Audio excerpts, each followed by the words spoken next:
Episode 40। Adhip, I love you, please trust me. Adhip ने अदा को देखते हुए कहा, मैंने तुमको सीपीआर सिखाया तो तुम झेल नहीं पाओगी। अदा अधिप को नासमझी से देखने लगी। उसको अधिप की बात कुछ क्या बिल्कुल भी ठीक से समझ नहीं आई थी। अदा अपना मुंह टेढ़ा मेढ़ा करके अधिप के बोलने का क्या मतलब था सोच रही थी। अधिप अदा के फेस के एक्सप्रेशन देख के मुस्कुरा दिया। अदा बड़ी ही क्यूट गिलहरी लग रही थी। अदा तो अपने एक्सप्रेशन से छोटे से खरगोश के बच्चे को भी फेल किए थी। अगर अदा और बन्नी को साथ में पेट एनिमल के सेल के लिए बैठा दिया जाए तो अदा की क्यूटनेस देख के लोग अदा को ही पेट एनिमल के रूप में अपने साथ ले जाए। अधिप के दिल में कुछ नहीं बहुत कुछ हो रहा था। उसका दिल तो कर रहा था वो अदा को कस के हग कर ले और उसके गाल पर जोर से काट ले, लेकिन अधिप ने अपने दिल को संभाल लिया और अदा के फेस पर पिलो रख के दबाते हुए बोला, पागल लड़की, फेस का नक्शा बनना बंद करो। अधिप ने बस मुंह से ऐसा बोल दिया था पर दिल से तो वो अदा के फेस, जिसको को नक्शा बोल रहा था, उसमें खोना चाहता था। और ऐसा हो भी क्यों ना, अदा एक भूल भुलैया जैसी थी जिसकी बस आदे नहीं।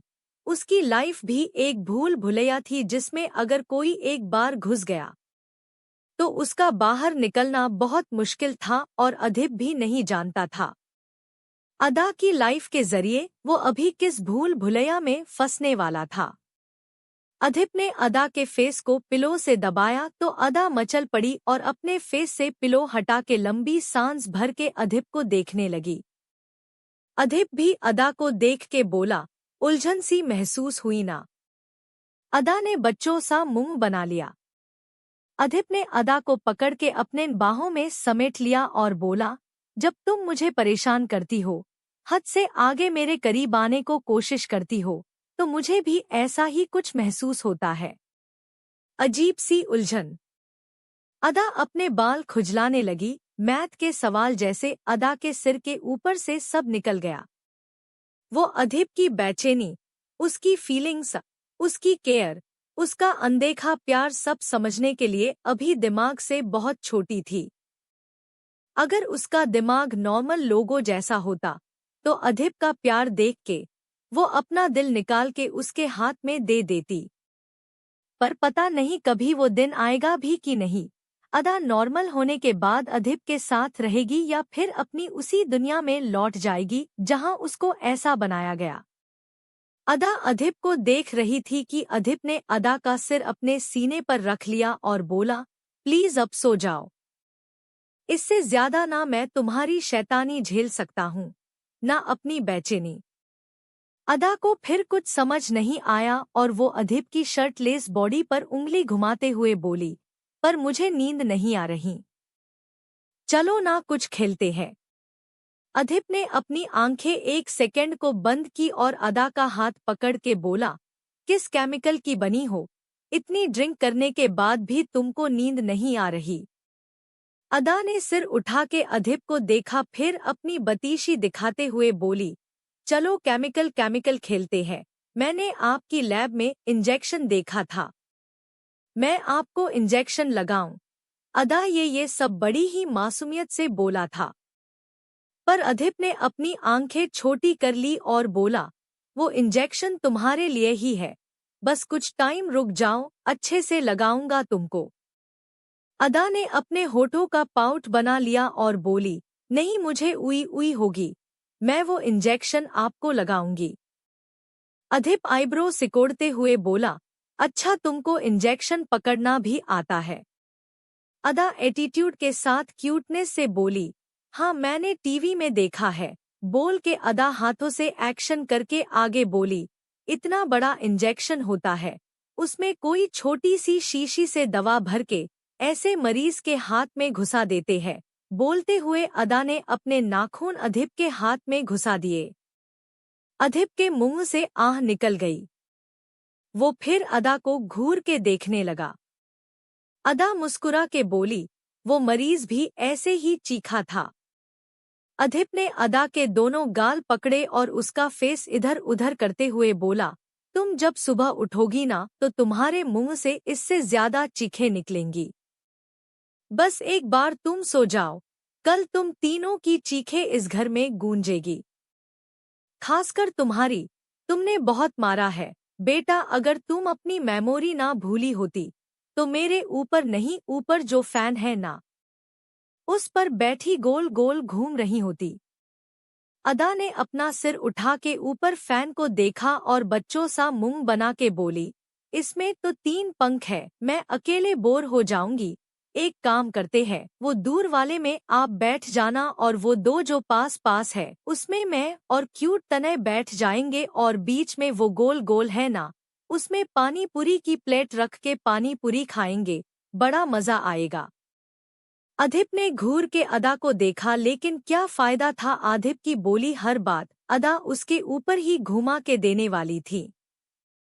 अधिप ने गहरी सांस भरी और कुछ सोच के बोला, तुम ऐसे नहीं सोगी। अदा ने शरारत से अपना सिरनामे हिला दिया। अधिप ने सोच लिया था अदा को कैसे थका के सुलाना है, इसलिए वो अदा को गोद में लिए उठा और उसको घर के बाहर गार्डन के दूसरे साइड के एरिया में ले आया। अधिप के दिमाग में अदा को लेकर बहुत कुछ चल रहा था।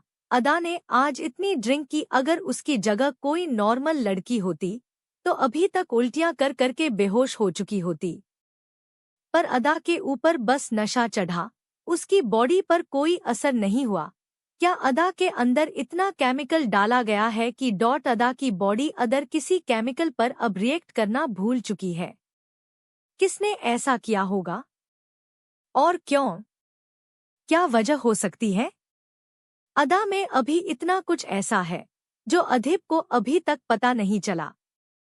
अधिप सोच में डूबा था कि अदा की नजरें सामने घर के ऊपर गई। अदा घर की छत देख के मुस्कुरा दी और पानी से बाहर आके अधिप से बोली, बॉस मुझे वो ऊपर जाना है। अधिप अपनी सोच से बाहर आया। उसने अपना सिर ऊपर उठा के छत की ओर देखा, फिर गहरी सांस लेते हुए बोला, नहीं, चुपचाप पानी में रहो।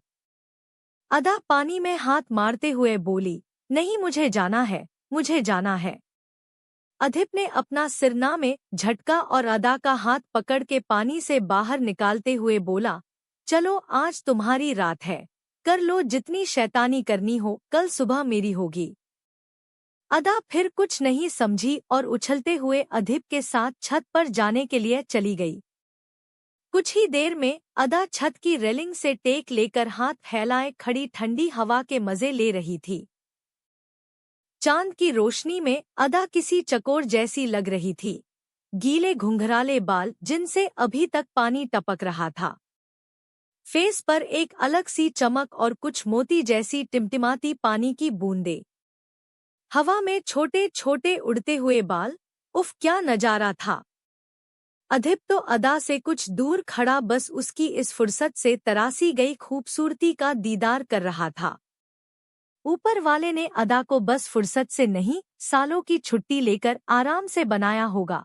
उसके बनावट में, उसके नैन नक्श में कोई एक कमी नहीं निकाल सकता था।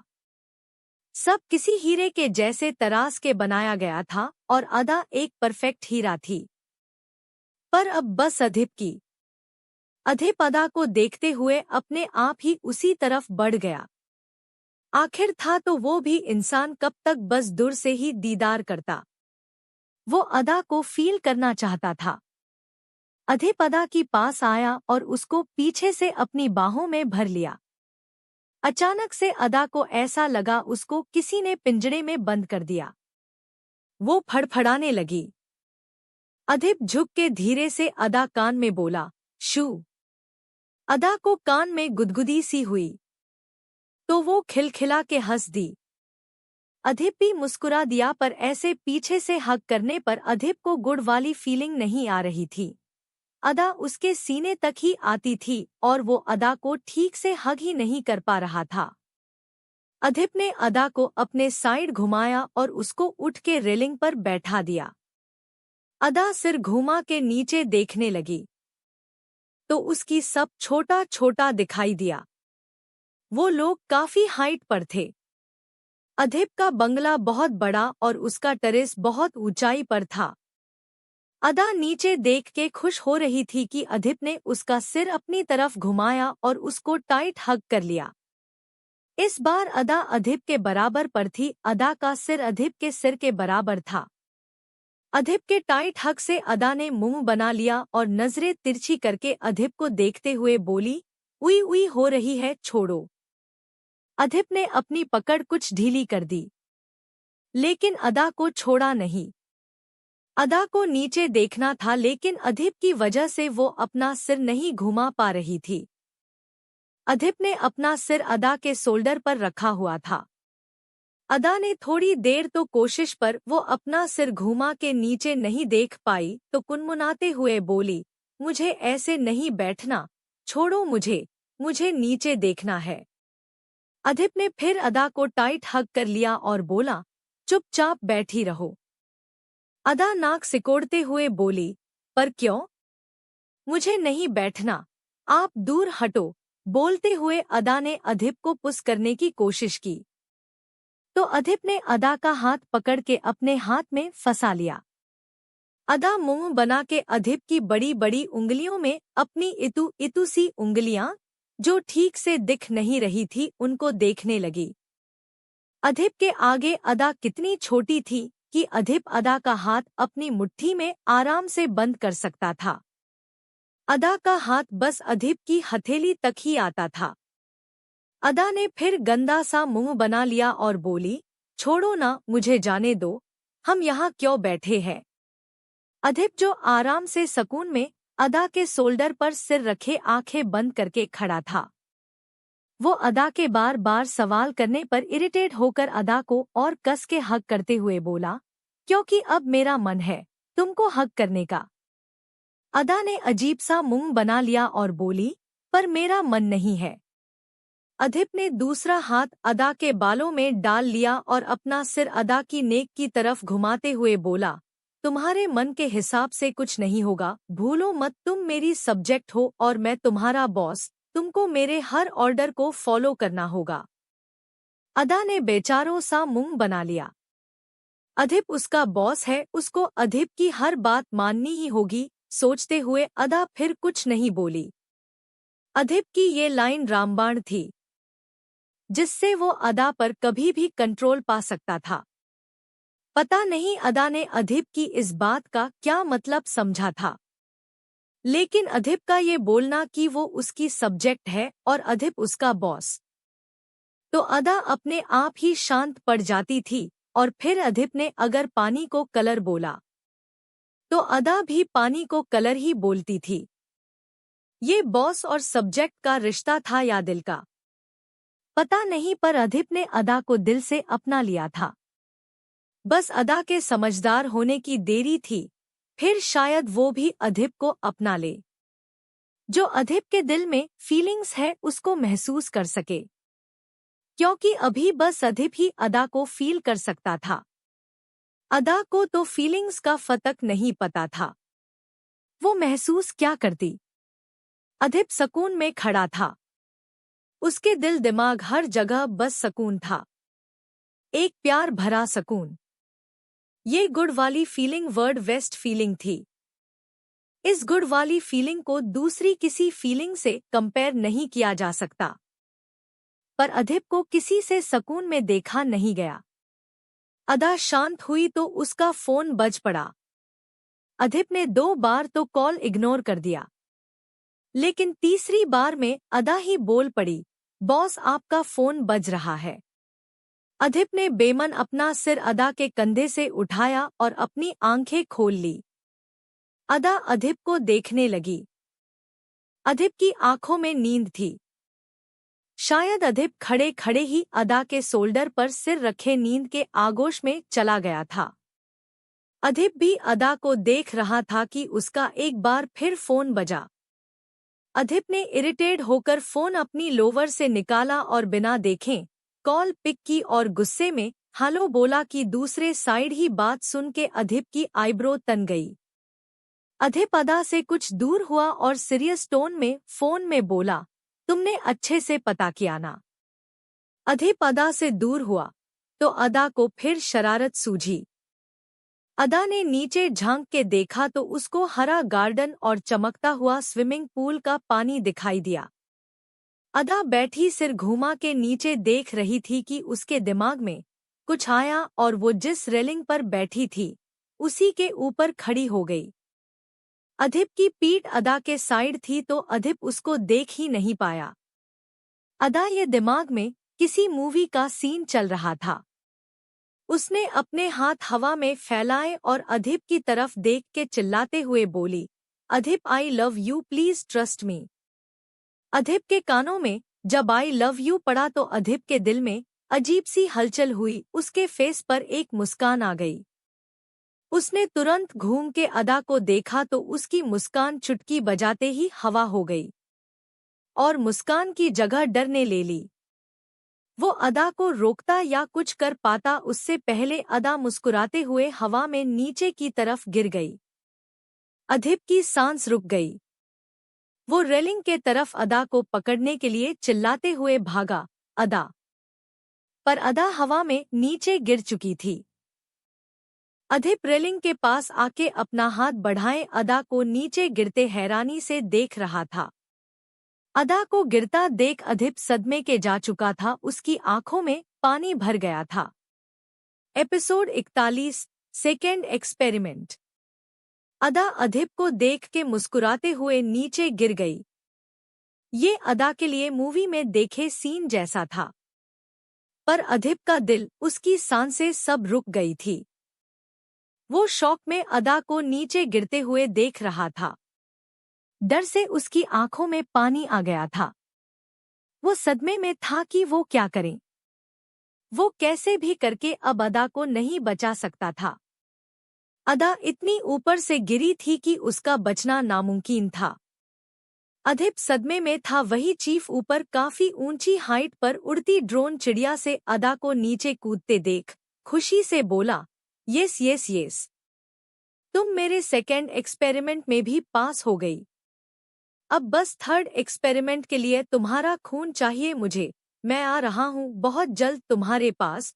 वैसे भी तुमसे ज्यादा दिन की दूरी बर्दाश्त नहीं होती। वही अधिप शॉक में ही खड़ा था। उसकी आंखों में भरा पानी बस बाहर ही आने वाला था कि अदा को देख के उसको एक झटका लगा। अदा हवा में स्टंट कर रही थी। अदा हवा में वेबस्टर ट्यूटोरियल, हवा में गोल घूमना कर रही थी कि अचानक अदा पेड़ के ऊपर गिरी। अधिप की सांसें एक बार फिर रुक गई। वो जल्दी से नीचे जी तरफ भागा। अधिप अपनी स्पीड से जितनी तेज भाग सकता था उतनी तेज भाग के आया तो उसको एक और झटका लगा। अदा मस्त पेड़ से उल्टा लटकी क्रंच मार रही थी, मतलब क्रंच एक्सरसाइज कर रही थी। अधिप की तो हैरानी का ठिकाना नहीं था। ये क्या था? कैसे था? ऐसा कैसे हो सकता? अधिप कुछ समझ ही नहीं पा रहा था। उसके दिमाग ने तो काम ही करना बंद कर दिया था। पर अधिप नहीं जानता था ये भूल भुलैया में घुसने का फर्स्ट स्टेप था। ये तो बस ट्रेलर था, पूरी पिक्चर तो वो इमेजिन भी नहीं कर सकता। अधिप शॉक में खड़ा था, डर से उसकी बॉडी ठंडी पड़ चुकी थी।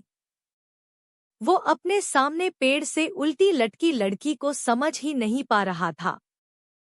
पर अदा की नजर अधिप पर गई तो वो सीधी हुई और पेड़ से नीचे कूद के अधिप के सामने आई और बोली, बॉस बॉस बड़ा मजा आया, चलो फिर से करते हैं, इस बार आप भी मेरे साथ जंप करना, बहुत मजा आएगा। अधिप की जान मानो उसकी हलक में अटक गई। अगर उसने ऊपर से जंप किया तो वो दोबारा आंखें नहीं खोल पाएगा। अधिप शांत खड़ा था कि अदा बोली, चलो ना बॉस प्लीज प्लीज। अधिप तो बेचारा सदमे में था। वो अदा को सही सलामत देख के खुश था, लेकिन अदा इतनी ऊंचाई से नीचे गिरी पर उसको कहीं चोट नहीं आई। ना अदा को डर लगा। पर कैसे? डर चलो छोड़ भी दो, लेकिन अदा को तो नीचे जमीन पर गिरना था ना। फिर वो पेड़ के ऊपर कैसे गिरी? अधिप के दिमाग में बस सवाल ही सवाल थे। उसका सिर सवालों से भर चुका था। उसको कुछ समझ नहीं आ रहा था वो कैसे समझे इस चीज को। जब अदा पानी के अंदर घंटों तक रह लेती है तो अधिप ने समझ लिया ये उसकी सालों की प्रैक्टिस का नतीजा है या फिर अदा एक स्विमर होगी। पर ये क्या था? अदा ने जहां से जंप किया वहां से उसको जमीन पर गिरना था। पर जमीन पर ना गिर के अदा पास के पेड़ पर कैसे गिरी? और गिरी तो गिरी, उसने अपने आप को संभाल के होल्ड कैसे किया? उसको पेड़ से तो चोट आनी चाहिए थी ना। अधिप अपने ही सवालों से पागल हुआ जा रहा था। ऊपर से अब अदा का नशा भी अपने आप कम हो गया था। अदा अब पहले जैसे नॉर्मल थी। अदा अब नशीली नहीं अपनी नॉर्मल आवाज में बात कर रही थी, जिसने अधिप को और सोच में डाल दिया था कि अदा के ऊपर से इतनी आसानी से नशा कैसे उतर गया।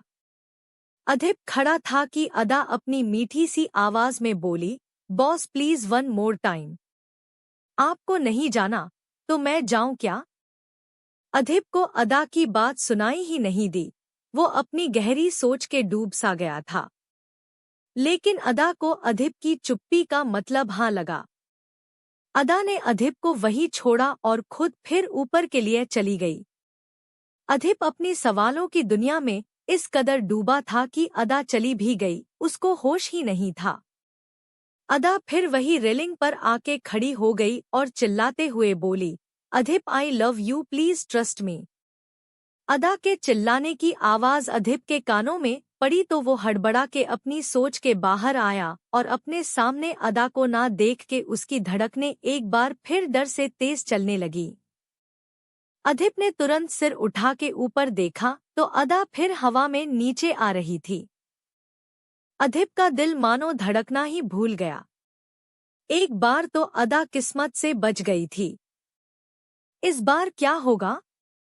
पर इस बार भी अधिप की सोच के आगे अदा थी। अदा को हवा में नीचे आते देख अधिप की आंखें डर से कुछ बंद सी हो गई थी। लेकिन अचानक जो उसने देखा वो देख के उसकी आंखें फिर बड़ी हो गई। अदा ने फिर हवा में वेबस्टर ट्यूटोरियल 1 से 2 बार मारा, जिससे उसके गिरने का डायरेक्शन कुछ बदल गया और वो पेड़ के ऊपर गिरी और पेड़ पर गिरते टाइम अदा ने अपनी बॉडी एक सीध में कर ली, जिससे वो पत्तों के बीच से होते हुए नीचे आई और उसने एक डाल पकड़ ली, जिससे उसको चोट नहीं आई। अधिप मुंह खोले अदा को देख रहा था। अधिप समझ चुका था कि अदा कैसे बची, लेकिन इतना बड़ा स्टंट अचानक से करना इम्पॉसिबल, मतलब अदा पहले भी कई बार ऐसा कुछ कर चुकी है। अदा इस चीज में ट्रेंड है। अधिप तो ये सोच रहा था कि क्या उसने अदा को थोड़ा कम समझ लिया। अदा उसकी सोच और समझ के कई गुना आगे थी। उसको हर बार अदा के बारे में एक नई चीज पता चलती थी और वो एक नई गुत्थी में फंस के रह जाता था। अदा को क्या ये सब जब वो उस सिचुएशन में फंसती है तब याद आता है, अदा पहले से क्या क्या जानती है। इसका आइडिया भी लगाना नामुमकिन सा था। अधिप पूरी तरह कंफ्यूज था कि अदा उसके पास आई और बोली, बॉस वन मोर टाइम। अधिप अपनी सोच से बाहर आया और अदा को देखने लगा। अदा को इतनी ऊंचाई से कूदने में डर नहीं लगा होगा, लेकिन आज अधिप जरूर डर गया था। उसका दिल हाथ में आ गया था। वो सोच भी नहीं सकता था कि अदा अगर जमीन पर गिरती तो क्या होता। शायद अधिप जानता था अदा अगर जमीन पर गिरती तो 1 सेकंड नहीं लगता और अदा की सांसें रुक जाती। सोचते हुए ही अधिप को अजीब सा डर सता गया। उसने तुरंत अदा को हग कर लिया। अदा ने अजीब सा मुंह बनाया और अधिप को सिर उठा के देखने लगी। अधिप ने अपनी आंखें बंद की हुई थी। वो सच में आज डर गया था। अदा के लिए ये एक खेल था, लेकिन उसके खेल में अभी अधिप को बस हार्ट अटैक आते से बचा था। अधिप कस के अदा को सीने से लगा के खड़ा था कि अदा कुनमुनाते हुए बोली, बॉस छोड़ो ना, उई उई हो रही है। अधिप ने अदा की दर्द भरी आवाज सुनी तो अपनी पकड़ कुछ ढीली करते हुए अदा को देखने लगा। अदा अधिप की खुली आंखें देख के मुस्कुरा दी और क्यूटनेस से बोली, बॉस पता है कितना मजा आया। अधिप की आंखों के सामने फिर वही नजरा घूम गया और उसका दिल एक बार फिर डर से तेज चलने लगा। अदा फिर मासूमियत से बोली, बॉस मैं फिर से जाऊं? बोल के अदा अधिप से दूर होने लगी। तो अधिप ने अदा को बच्चों के जैसे गोद में उठा लिया और अदा को घूरते हुए बोला, अगर दोबारा ऐसा किया तो अच्छा नहीं होगा तुम्हारे लिए। अदा सीरियस फेस के साथ अधिप को देखने लगी। इस टाइम अधिप के फेस पर जो एक्सप्रेशन थे अदा उसको समझ नहीं पा रही थी। अधिप परेशान है या गुस्से में है या इसकी चिंता कर रहा है, पता नहीं। लेकिन बेचारी अदा को कौन समझाए। आज 2 बार अधिप की धड़कनें रुकी। आज अदा के खेल खेल में अधिप का जो हाल हुआ वो शायद अदा कभी ना समझ पाए। अधिप को सीरियस देख के अदा फिर कुछ सोचते हुए बोली, बॉस आपको भी हवा की सैर करवाऊं? बहुत मजा आएगा, आपकी सारी टेंशन दूर हो जाएगी। अगर आपको डर लगे तो आप ना जंप करते टाइम मेरा हाथ पकड़ लेना। अदा बार बार जंप करने की बात कर रही थी और अधिप का दिल बैठा जा रहा था। अदा भले इस खेल में परफेक्ट हो, पर ये एक जानलेवा खेल था। एक चूक और जान हाथ से गई। अदा बार बार फिर से ऊपर जाके जंप करने की जिद कर रही थी कि अधिप ने उसका मुंह अपने होठों से बंद कर दिया। अदा शौक से आंखें बड़ी करे अधिप को देखने लगी। अधिप तुरंत अदा के होठों पर काटते हुए दूर हो गया और बोला, मना किया ना, अब तुम कभी इतनी हाइट से जंप नहीं करोगी, मतलब नहीं करोगी। दोबारा जिद की या ऊंचाई की बात भी की तो सांसें रोक दूंगा तुम्हारी। अदा ने बच्चों सा मुंह बना लिया और अपने होठों पर हाथ रख के बोली, काटा क्यों? लगा मुझे। अधिप अदा को घूरते हुए बोला, ताकि दोबारा तुम हाइट में जाने का सोचो तो पहले दर्द याद आए। अदा ने अपना मुंह टेढ़ा मेढ़ा कर लिया। अधिप ने फिर कुछ नहीं कहा और अदा का सिर अपने शोल्डर पर रख के घर के अंदर आ गया। अदा अधिप के शोल्डर पर सिर रखते ही कुछ मिनटों में सो गई थी। बेचारी काफी थक जो गई थी, आराम मिलते ही नींद के आगोश में चली गई। अधिप अदा को रूम में लेकर आया और उसको बेड पर आराम से लेटा के उसके पास ही बैठ गया। अधिप की तो नींद ही उड़ चुकी थी, वो अब क्या ही सो पाता। अधिप बेड पर बैठा एक टक बस सोती अदा को देख रहा था। अभी अधिप की नजरों में अदा के लिए कोई प्यार, कोई क्यूटीनेस कुछ नहीं था। अदा अभी उसको बस एक मिस्ट्री गर्ल जैसी नजर आ रही थी। अधिप का दिल अभी भी डरा हुआ था। वो जब जब सोच रहा था अदा इतनी ऊंचाई से गिरी और हवा में उसने अपना बैलेंस बनाया और अभी वो ठीक है। कितनी प्रैक्टिस, कितनी मेहनत, कितनी चोट खाई होंगी अदा ने ये सब सीखने में। अधिप सोच के ही हैरान था। देखते देखते सुबह हो गई लेकिन अधिप को एक झपकी तक नहीं आई।